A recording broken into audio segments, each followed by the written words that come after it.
Секоја четврта контролирана фирма не издавала фискални сметки, покажуваат контролите што ги спроведе УЈП. За да се намали даночната евазија во пресрет на празниците, УЈП фокусот ќе го стави токму кон угостителските објекти, што се посочува кои што се очекува да бидат полни. При секоја четврта контрола инспекторите од УЈП констатираат неиздавање фискални сметки. До крајот на ноември годинава, Управата за јавни приходи веќе спроведе околу 4000 контроли за регистрирање на готовинскиот промет, што представува зголемување за 2,5 пати во однос на истиот период минатата година. При тоа, изречени се над 2500 глоби, а за 113 даночни обврзници изречени се мерки за забрана за вршење дејност, односно запечатување објект, велат од управата. Во пресрет на новогодишните празници, инспекторите биле на 3500 советодавни посети во продавниците и угостителските објекти, за да ги информираат за најчестите неправилности со цел на времена корекција и нивно усогласување. Иако на советодавни посети, инспекторите констатирале фискални апарати кои немаат налепници од овластен сервисер. Кај некои се појавуваат оштетени пломби, а кај одреден број обврзници беше детектирано дека адресата на која е регистриран фискалниот апарат не соодветствува со реалната локација на работењето. Утврдено беше и неуплаќање на дневниот промет во банка, како и неводење книги на дневни финансиски извештаи, велат од УЈП. Од управата велат дека во наредниот период ќе има засилени контроли на евидентирањето на готовинскиот промет, а главен фокус ќе им бидат угостителските објекти. Даниел Василев, Сител телевизија.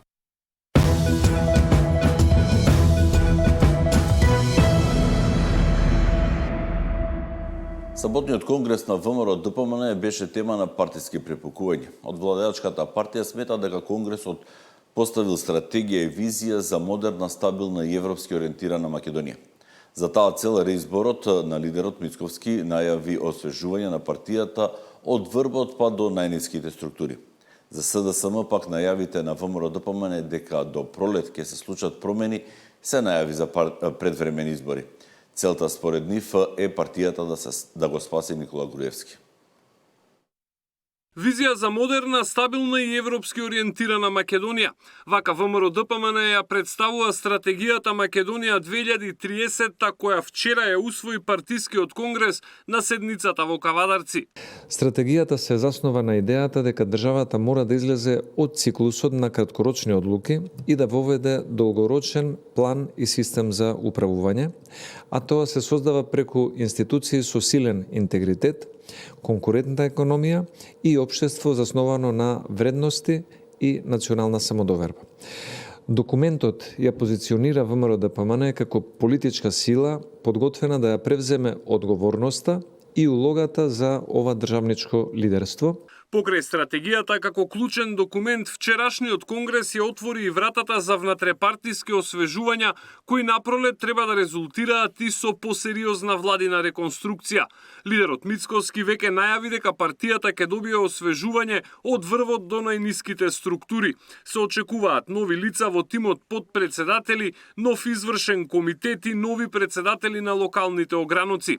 Планот е некаде во март Мицковски до собранието да предложи нови имиња во својот кабинет.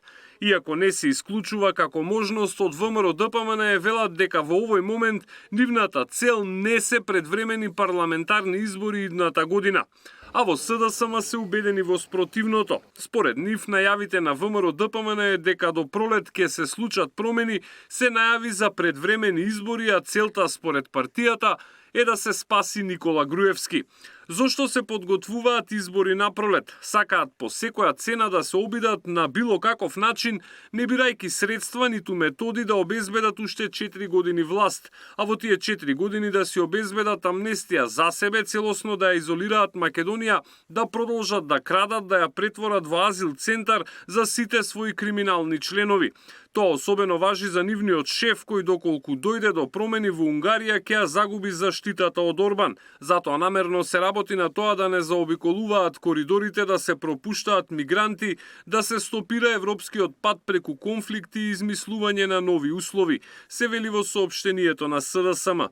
Од партијата веќе најавија дека и тие почнуваат со внатрепартиски промени по поразот на локалните избори, а оставки си поднесе целото партиско раководство и извршниот одбор. Лидерот Филипче веќе најави дека планира со нови лица да ја врати поддршката што некогаш ја имаше неговата партија.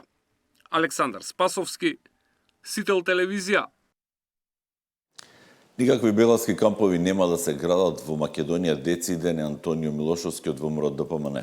Според него, стратешкиот договор со Велика Британија предвидува инфраструктурни проекти за изградба на железнички, автопатишта, болници, а не мигрантски кампови.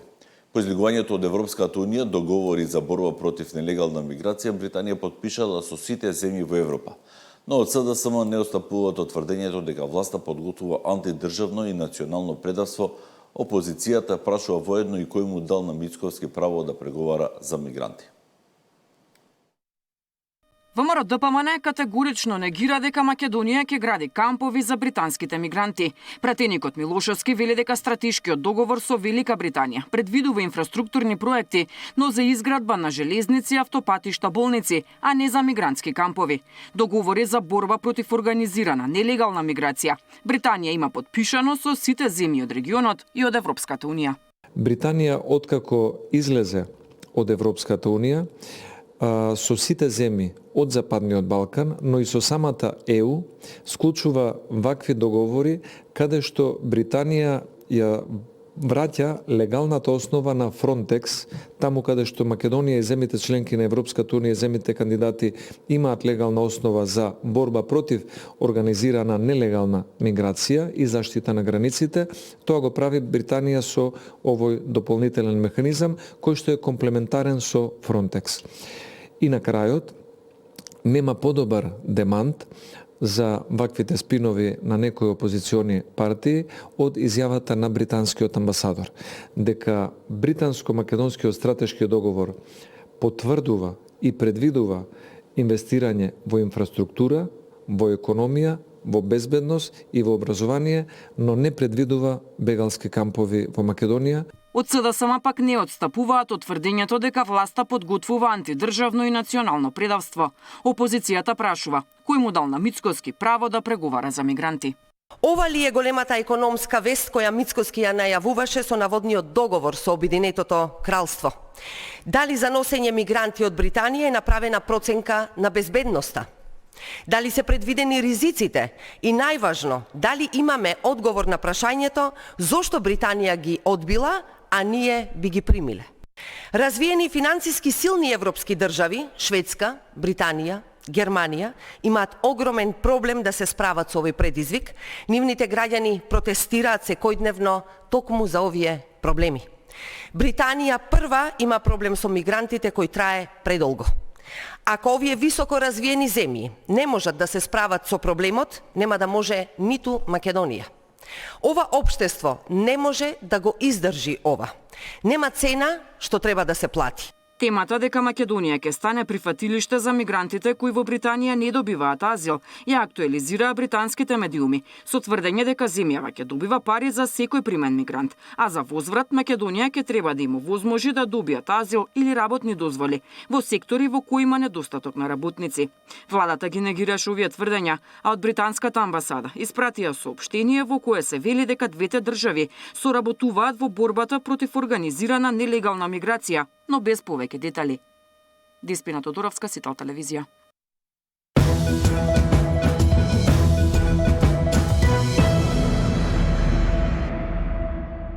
По тема на денот во дневникот на Сител гостуваше директорот на ДЗС Стојан Чангелов, кој зборуваше за подготвеноста на службите во пресрет на престојната зимска сезона, но и за состојбите по изобилните врнежи од дожд. Оваа материја ја регулира јавното претпријатие за заштита и одржување на регионални магистрални патишта. Тие се одговори за чистење на патиштата. Како директор на ЦУК овој период пред да почнат, не овој период, значи јас значително порано минатата година излеговме со координативни средби на кои што ја разгледувавме прогнозата, значи какви снегови се очекуваат, какви врнежи, што треба однапред да се преземе.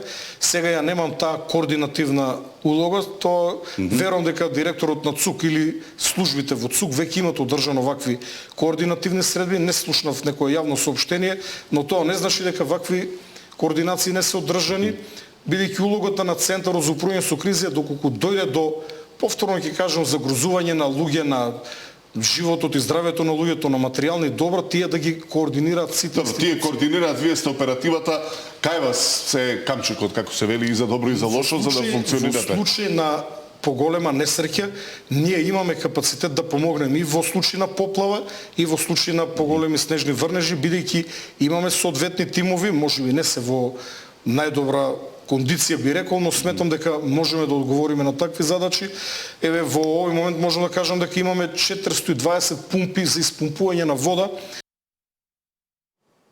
Со информација ги завршуваме вестите во 8, следното издание во 9 часот. Пријатно.